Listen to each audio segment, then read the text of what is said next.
C'est impossible parfois d'échapper au destin tragique que la vie nous apporte, là où plusieurs personnes disent qu'elles peuvent y échapper. Elle s'appelle Olga, fille de Elessine, âgée de seulement 6 ans et qui passe la plupart de son temps en vivant dans une immense peine.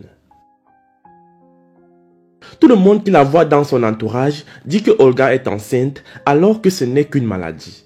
Les amis, voici ce qui lui est arrivé. Avant de poursuivre, prenez un instant et répondez à la question du jour dans les commentaires. J'ai une serrure mais pas de porte, qui suis-je?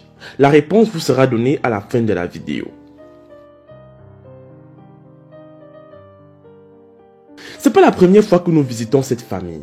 Pour être plus précis, c'est la 3e fois et voici leur histoire. Cette situation a poussé Olga à quitter ses études. Sa mère dit que sa fille souffre beaucoup et que c'est difficile de la voir ainsi. Étant une mère célibataire sans emploi considérable, c'est déjà difficile d'élever un enfant. Et la situation est bien pire car sans argent pour soigner sa fille, celle-ci voit sa maladie s'aggraver et devenir pire de jour en jour.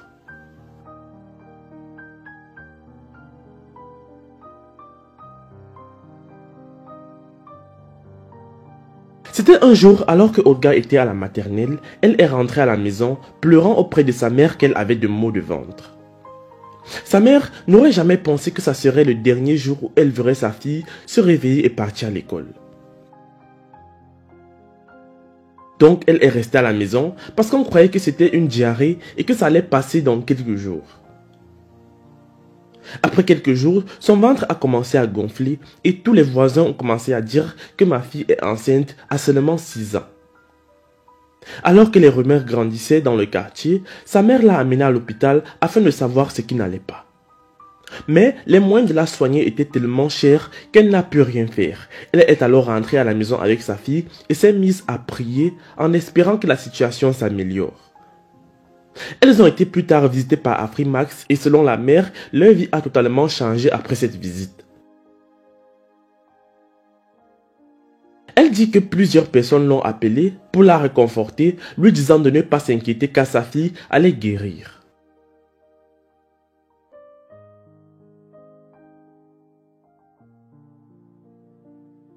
En attendant, elle a continué à lui donner des médicaments dans l'espoir qu'elle puisse se porter mieux un jour.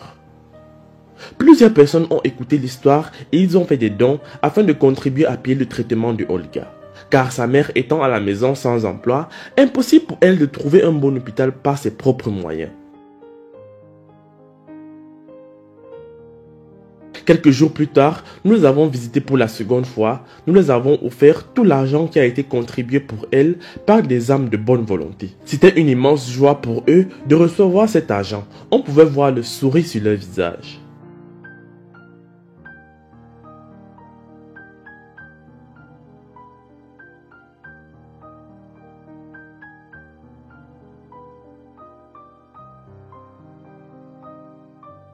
Elle s'est agenouillée, a remercié Dieu et tous ceux qui ont contribué et elle a dit qu'à ce point, elle pourra enfin revoir sa fille de nouveau à l'école. Je ne sais même plus quoi dire maintenant. Le fait de pouvoir payer les frais médicaux de Olga était quelque chose d'impossible financièrement pour moi. J'ai demandé à tous mes proches de m'aider à résoudre la situation de ma fille, mais personne ne m'a aidé. Je suis très surprise que Afrimax le fasse pour moi. Que notre Père Tout-Puissant vous bénisse abondamment. Elle est immédiatement partie dans des hôpitaux adaptés qu'elle ne pouvait pas consulter auparavant.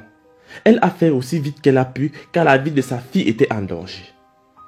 Et aussi, le fait que tout le monde disait que sa fille était enceinte était insupportable et blessant. Alors, elle a fait le tour des hôpitaux les plus qualifiés pour trouver celui qui pourra accepter de prendre en charge Olga jusqu'à sa guérison complète. Beaucoup de personnes me disaient également que Olga souffre peut-être d'acide. Les amis, l'acide est un épanchement de liquide ou alors une accumulation de liquide dans la cavité péritoriale, c'est-à-dire à l'intérieur de la membrane qui entoure les viscères abdominaux. Dans le langage courant, on parle parfois d'eau dans le ventre. On utilise aussi le terme acide pour désigner ce liquide qui s'accumule dans l'abdomen. L'accumulation de liquide s'accompagne généralement d'un gonflement du ventre et d'une rapide prise de poids, de douleurs abdominales et d'une sensation de ballonnement. De grandes quantités de liquide peuvent également causer un essoufflement. Parmi les symptômes fréquemment associés, on retrouve notamment des nausées et vomissements, un gonflement des jambes et des chevilles, une indigestion, des brûlures d'estomac ou encore une perte d'appétit. Et la petite Olga n'avait malheureusement pas tous ces symptômes, en plus du fait de manquer d'argent pour les médicaments. Sa situation s'empirait alors de jour en jour. Après avoir fait plusieurs examens médicaux et des scans, on a finalement découvert ce qui n'allait pas avec le corps de Olga. Malheureusement, c'était son cœur qui était en panne.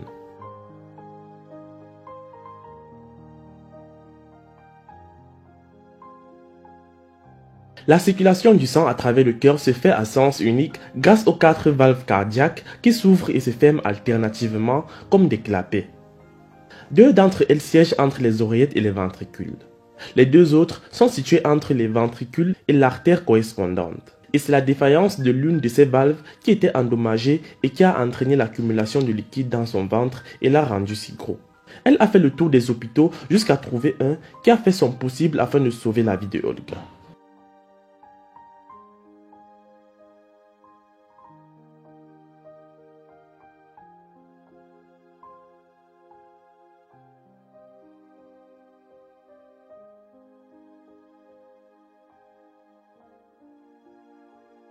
Ils ont intégré cet hôpital pour suivre un traitement, mais actuellement, sa situation ne s'est pas toujours améliorée.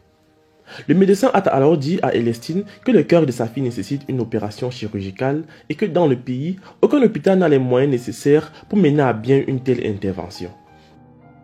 Tout ce qu'il pouvait faire, c'était continuer à lui donner des calmants, mais que cela n'allait pas sauver Olga à la longue. Ces jours, elle dit que sa fille n'arrive plus à dormir. Elle passe la nuit à pleurer à cause de la douleur qui la submerge. Alors, Elestine met sa fille sur sa poitrine et la calme. C'est le seul moyen pour elle de parvenir à s'endormir. Elestine dit que si elle reçoit encore de l'aide, elle pourra transférer sa fille en Inde, car là-bas, il y a des hôpitaux de renom et de qualité qui pourront changer la vie de sa fille.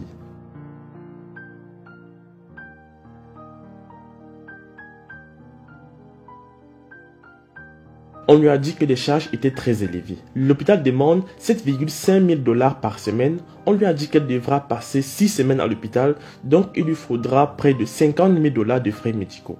Elestine et sa fille sont rentrées à la maison et la situation s'est empirée. Tout le corps de Olga a commencé à gonfler et elle est alors repartie à l'hôpital. Son état s'est un peu stabilisé, mais son ventre n'a pas baissé de volume. Elestine est maintenant en train de chercher de l'aide afin d'amener sa fille en Inde pour voir un chirurgien, car c'est le seul moyen qui pourra lui permettre de sauver sa vie. Elles savent que le coût est élevé, mais elles ont déjà souffert depuis très longtemps et ça, c'est leur dernier espoir. Le monde nous regarde. Je sais qu'il existe des gens bons sur cette terre. S'ils peuvent juste m'aider à traiter Olga comme ils l'ont fait auparavant, je sais que cela est possible. Les amis, cette histoire est vraiment une des plus tristes que vous ayez jamais écoutées. Partagez la vidéo pour que des âmes de bonne volonté puissent aider Olga à se rétablir. La réponse à la question posée était un cadenas. Laisse un like sur la vidéo si tu as trouvé. Moi je vous laisse et surtout on se prend pour la prochaine fois.